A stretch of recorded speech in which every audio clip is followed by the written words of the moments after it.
Well, good morning, everyone, and welcome to the City of Paterson Clinical Quality Management Committee meeting. Today is May 9th, 2023, and we welcome each and every one of you to this committee. Oops. A really quick overview. I'm hoping everybody can see my screen. Yes? Just a quick nod. Okay, making sure. I'm infamous for talking about the screen and it not being shared.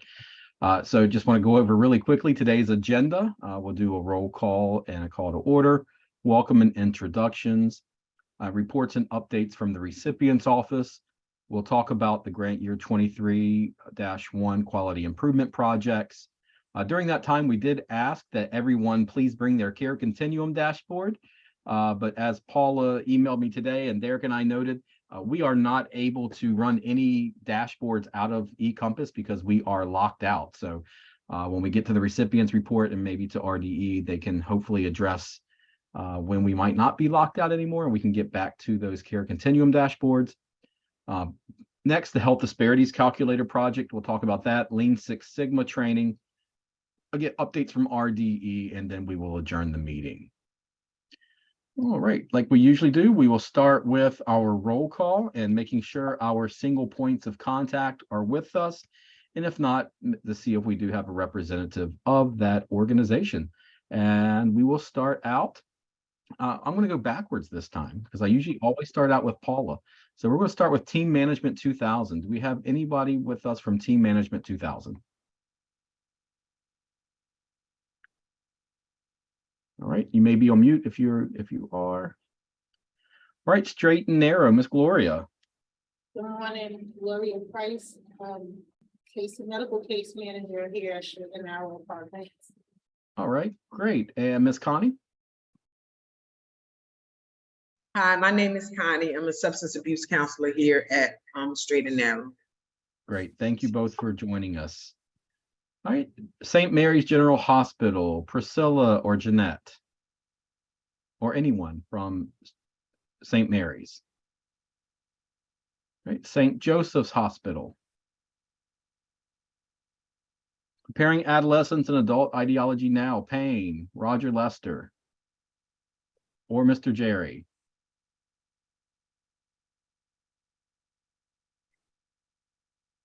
I saw Jerry with us. Hi, everyone. Sorry about that. No, you're I was just going to get something from the copier that I had to run back. I heard my name.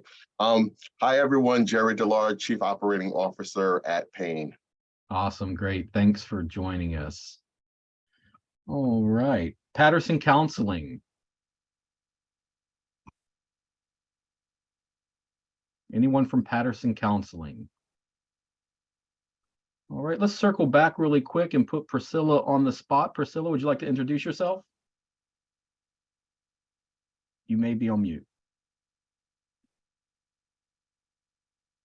And she may have, no, Priscilla, are you with us? I see her in the chat or in the participant list. All right, anyone from Paterson Counseling? All right, Northeast New Jersey Legal, Jennifer or Mallory? Hi, everyone. It's Jennifer Montoya. I'm the executive assistant here at Northeast New Jersey Legal Services. Mallory is actually at a conference today, so she will not be able to attend the meeting today. Thank you. Well, great. Thank you for joining us.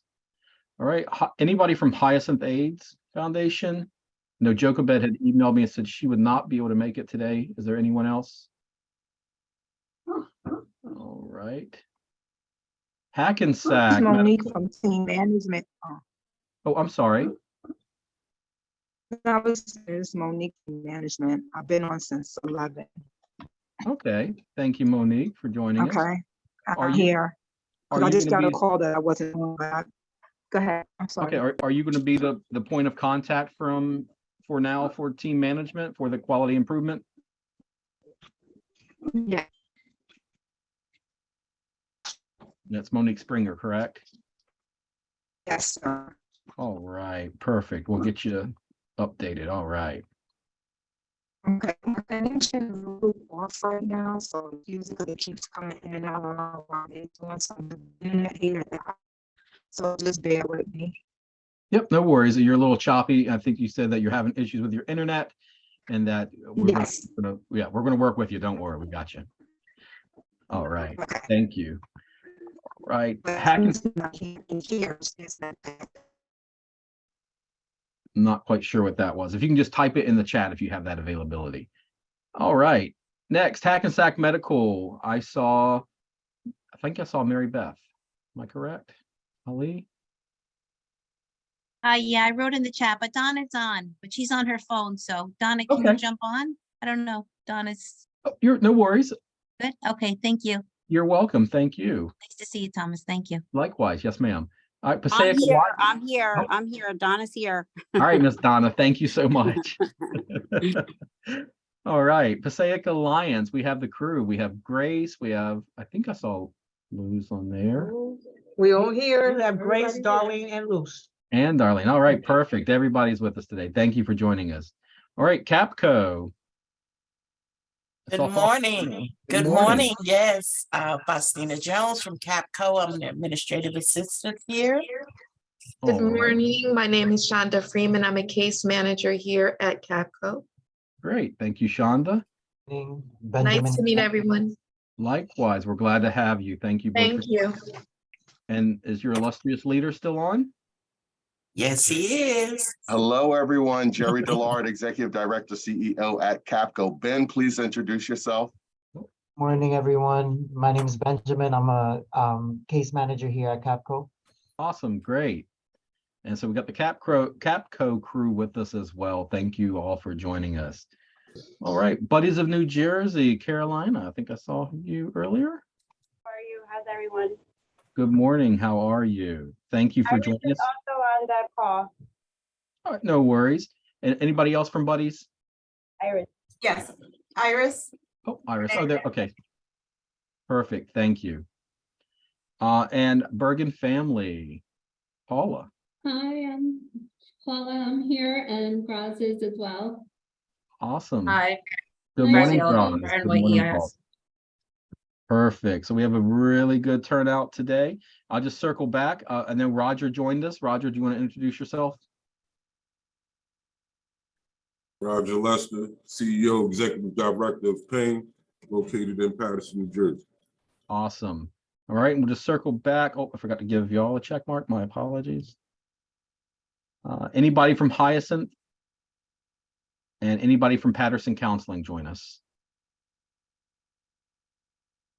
All right. So really quickly, we're just going to review those organizations who are still missing their quality improvement projects. You probably got a letter today from the recipient's office reminding you to please upload those. So if I know some of you have already messaged us and let us know that you're in the process of uploading those. So thank you. These are integral to us making quality improvements across the entire continuum. So they are required. So please do so as soon as possible. This QIP started in April, so you are already 2 months behind, right? So making sure that we're able to track that data and keeping on top of the quality improvement process. For those of you who still are not familiar with how to upload that, please go into Basecamp. If you are new to the CQM committee and you need access to Basecamp, please email me and we will get you access to Basecamp. So Monique, if for Team Management 2000, since you're the new single point of contact, if you do not have access to Basecamp, please email me so that we can make sure you get access to Basecamp. And Basecamp is really where we do and keep all of our work when we're doing the quality improvement projects. And it also gives you an opportunity to look at things from past meetings. So let's, oh, it won't let me, hold on one second. So what I'll do is I'll pull it over. So this is what Basecamp looks like.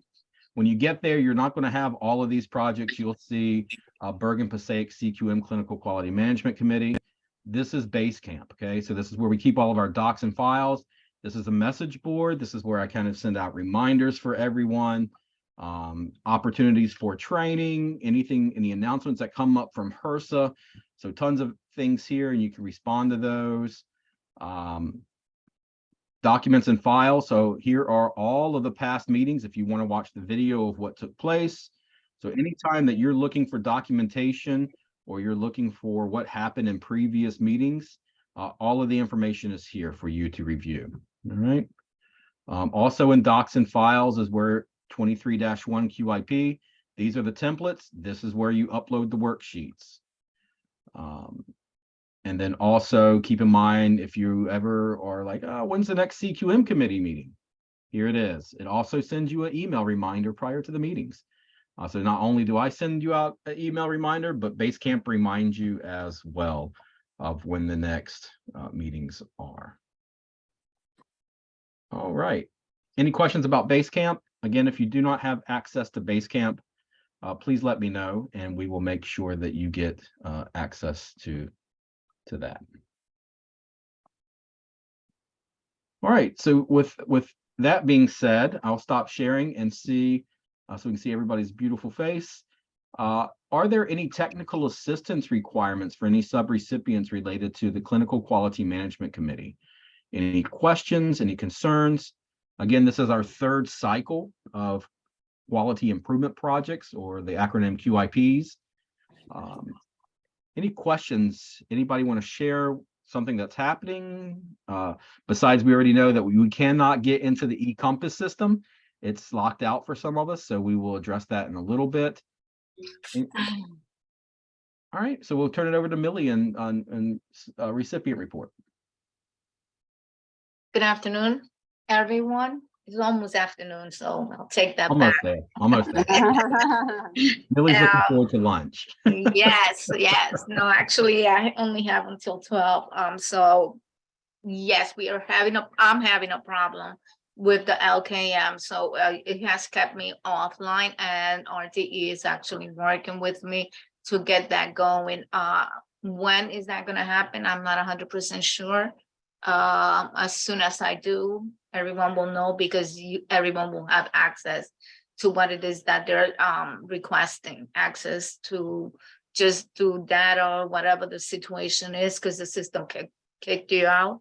So just bear with us until we get that, going. It's been a challenge, but we've done it before, so hopefully we could get everything running smoothly soon, so you could get all your reports in on time.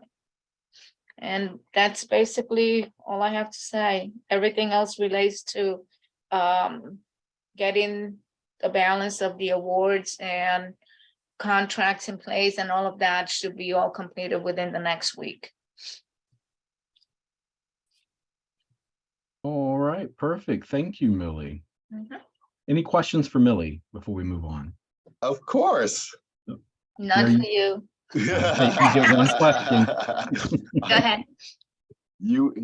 I don't want to cheat you guys out of this Jerry question experience. My regular question, when can we anticipate that we're going to get site visit reports? Today.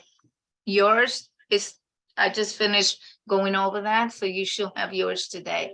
I'm going to make yours a priority. Oh, geez, Louise. That's bad. I'm sorry I asked. Okay. Certified mail, so you'll have to sign for it.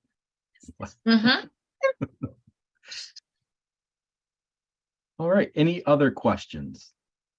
So speaking of site visit reports, they will be coming out this week. Millie is finalizing those as we speak. So you'll be getting those. Keep in mind that as you do get site visit reports, the recipient's office has decided that for service categories, there will not be findings this year for service categories. So anything that requires a corrective action will be leaning more towards the fiscal and universal and programmatic requirements, meaning that these are policies and procedures that are required by HRSA for you to have in place. The performance measures for quality assurance monitoring for each service category is going to be a baseline year to give everybody an opportunity to say, okay, this is what we're doing well, this is what we're not doing well. Let's request some technical assistance. The recipient's office can step in. We don't hear you.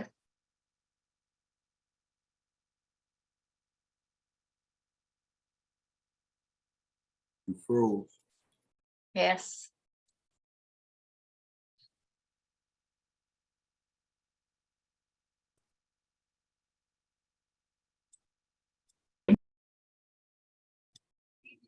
Can you hear me now? Yes. Yes. Okay. So it just, yeah, so really quickly, again, service quality assurance for the services will not be a finding. There will be an opportunity for improvement for you to make some process improvements internally. And then this coming monitoring season, they may be considered as a finding. So it'll give you an opportunity to make some corrections and moving forward and request technical assistance. All right. I'm sorry, Thomas. Just relevant to that, we appreciate, I think, that you're not giving us, I'll say, findings on service delivery. However, how would they know, or how would we know if there was an issue that needed greater attention? Otherwise, we're still starting at square one and not knowing. Nope, it's going to be marked as a finding, but it's not going to require corrective action. Okay, gotcha. Yep. So you'll still get a list of all of the performance measures that were monitored for the service standards. You will see that they are still annotated as a finding. Right. And you'll see that indicated. I might be able to show you an example. Hold on. Give me 1 second. Recent documents.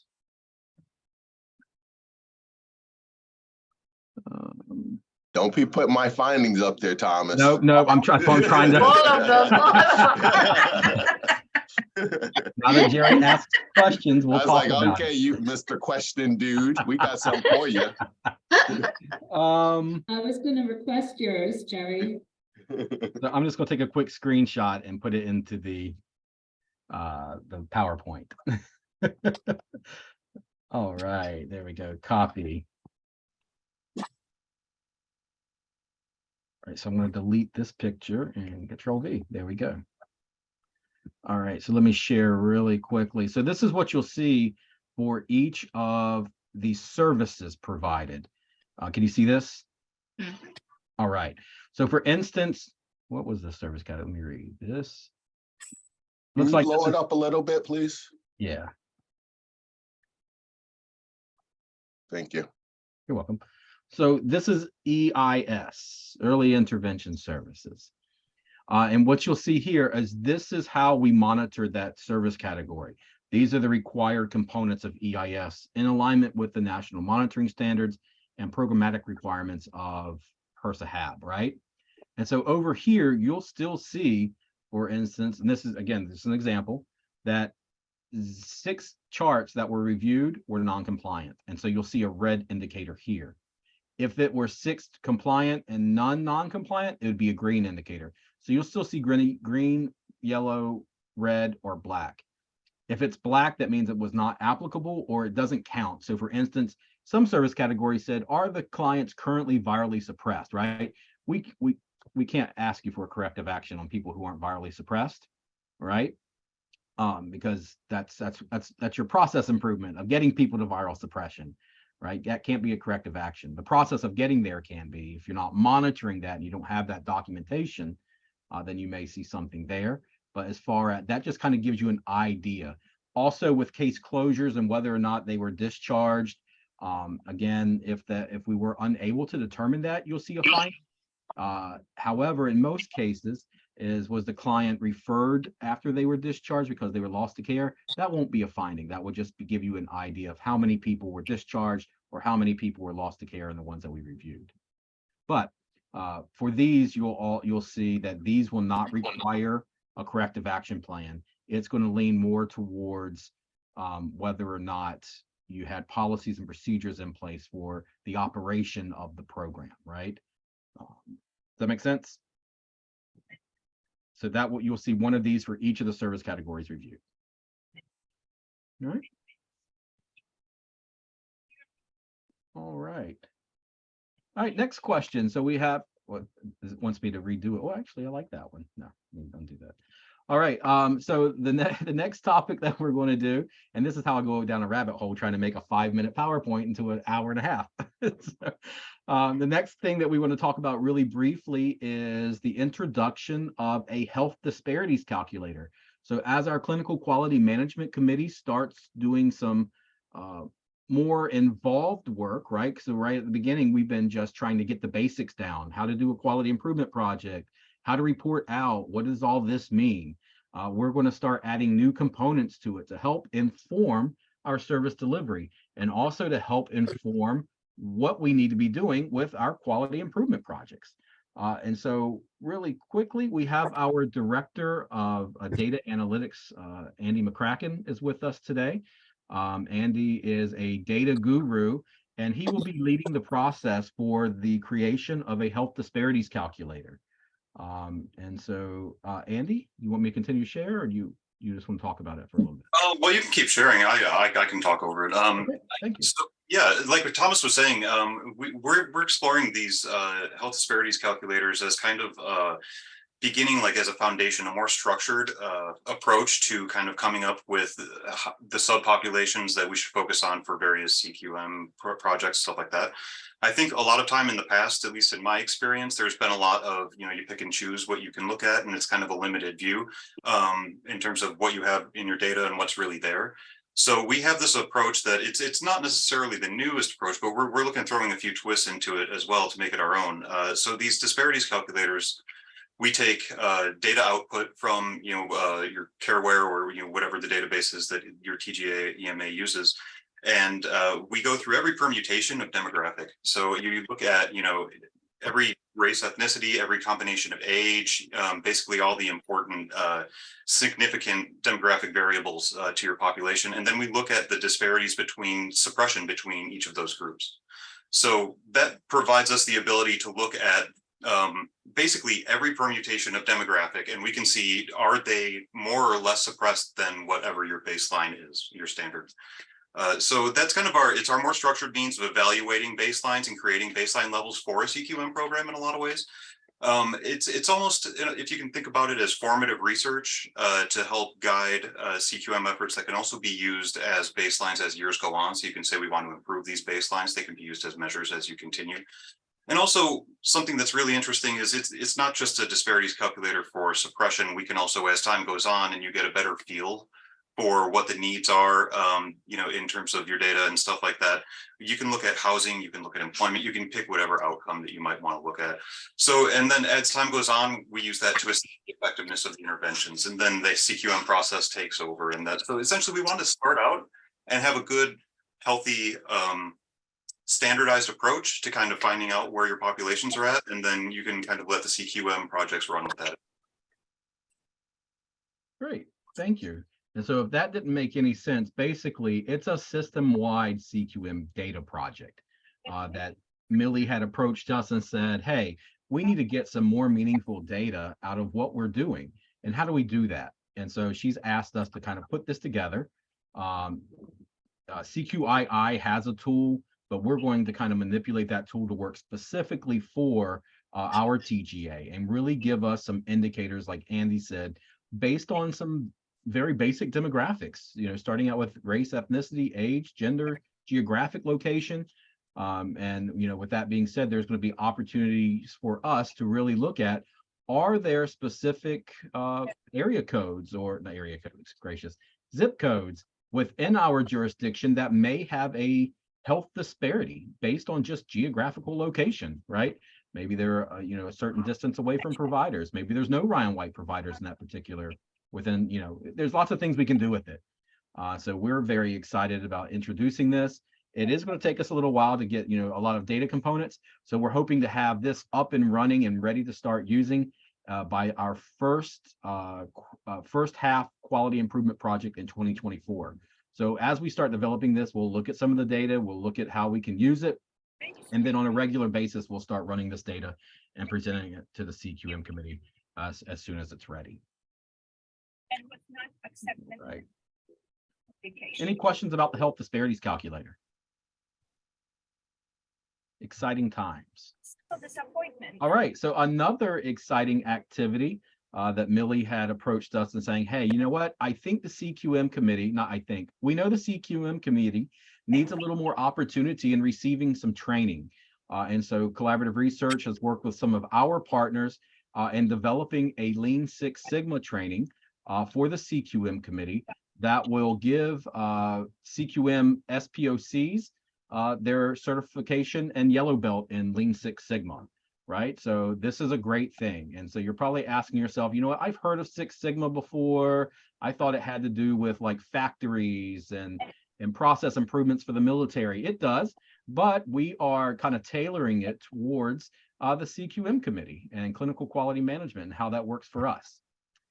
So basically, just to kind of give you a very high level of what Six Sigma and Lean Six Sigma is it is originally based off of the Toyota production system. And you probably saying to yourself, Toyota, like the car company? Absolutely, right?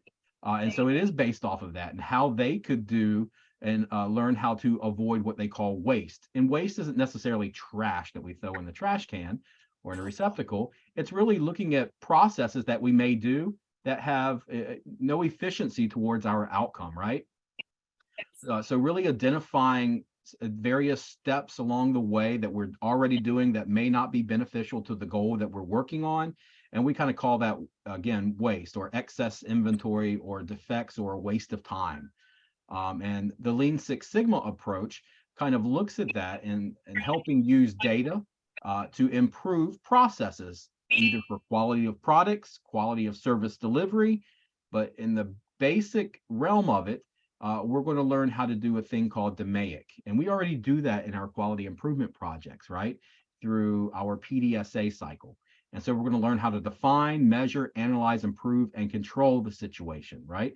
Again, it really does lend itself towards our quality improvement projects and saying, okay, why aren't people getting to viral suppression? Identifying the problem. How do we analyze and measure that problem? How do we create a process improvement? And then how do we keep that as the norm going forward if it's working, right? Basically, Lean Six Sigma. There are some different levels of Lean Six Sigma, and you've probably heard it like karate belts. You know, like there's a white belt, there's a yellow belt, there's a green belt, a black belt, a master black belt. And Millie's going to be our champion because that's our executive leader who we're working for. HRSA also is our champion. They want to help us get to the goal of 90-90-90 by 2030, right? And ending the HIV epidemic. So Millie and HRSA are our champions, and we are the people who are working towards processes of improving those activities in service delivery to help us get to ending the HIV epidemic. And so again, this is a great opportunity to help increase your efficiencies, not only for the CQM committee, but also within your organizations. So we are working on developing this. There are limited slots available for this. So we will be working with Millie's office and each single point of contact. There may be opportunities for you to invite a colleague to come along with you. But we have to work on how many slots are available. And we're looking at this more towards end of the year, beginning of next year, but definitely within this grant year. So you're ready to kick off some new ideas and to go back to your organizations and kind of implement a Lean Six Sigma project. And so the beginning of 24, we will hope that everybody will almost be expert level quality improvement people as you learn your Lean Six Sigma techniques, and also with incorporating that into your everyday service delivery models within each of your organizations. Again, very excited. This is a one-day, super intensive 8-hour day training, right? There's a lot involved in this. I'll tell you from my experience, one of the things that I learned is, and something that I think we do on a regular basis, let's say you have to send out 50 letters, right? And you got the envelopes, you have your stamps, you have your letters. The letters have to be folded, put into the envelope, stamp put on it, and then sent in the mail. Typically, we like to do things what we call batching. We want to fold all the letters first, then take each letter and stick in each envelope, and then seal each envelope, right? Do it in batches, do all that process at one time. But you learn in Lean Six Sigma, and they're going to make you, practice on, that's not the most efficient way. It's actually faster for you to do one piece at one time. So fold the letter, put it in the envelope, stamp it, and done. And then do that 50 times rather than fold 50 papers, stuff 50 envelopes, stamp 50 envelopes. So it's really fun to see the process improvements and those aha moments of like, oh my goodness, I could take this back to the clinic and we could do this, or I could take this back to my case management agency and we can do this. So I'm very excited about this. Millie's very excited about this, and we'll have some more opportunities and more information available coming soon. But just wanted to give you a heads up. So for those of you who are the identified SPOC on the CQM committee, we will be helping you get your yellow belt certification. It is contingent upon you passing the final test, right? So there is kind of a test to make sure that you paid attention in class. We can't guarantee you're going to pass, but I will tell you the instructor that we're working with has a pass rate of like 85–90%. He is an amazing instructor. He speaks to everybody kind of in layman's terms, so you kind of understand. And again, this is a great opportunity for you to do process improvement in yourself and invest in yourself with this Lean Six Sigma opportunity. Any questions about Lean Six Sigma, Jerry? Okay, so I was just thinking, the first thing that came in my mind in terms of efficiencies, again, this is a Jerry fantasy. Too bad when we do an intake or enrollment or an update, that it can't just be in E2, just like a EMR, electronic medical record. So instead of us having a file, a paper file, we can do the electronic medical record update and or intake in E2, so that when the consumer needs to access services, everyone has access to that information and can view it, so that, you know, it will improve upon our collaboration. It will improve upon referrals and all that other happy stuff. Yep. So I'm not going to steal Millie's thunder. Millie, I'll defer to you to answer that. As far as having the intake done, you could upload it. That's what we had spoken before. We're not going to work as an EMR, and everybody needs to understand that. Okay, we have people that not people, but sub-recipients that do not provide that medical side of the program, core services. And so we have to be very cautious of all the information that's going in. What I can say to everyone is that you'll be able to have access to the information on everyone within the Part A program. So Jerry, I think what Millie's ultimately saying is that maybe coming soon with some updates to the eCompass system, that eligibility piece may actually be a dream come true soon. But not as them entering into eCompass. Right, correct. So they need to understand that there's certain things that we're able to do, and there's certain things that we do as best as we can to supply everyone with that information. Correct.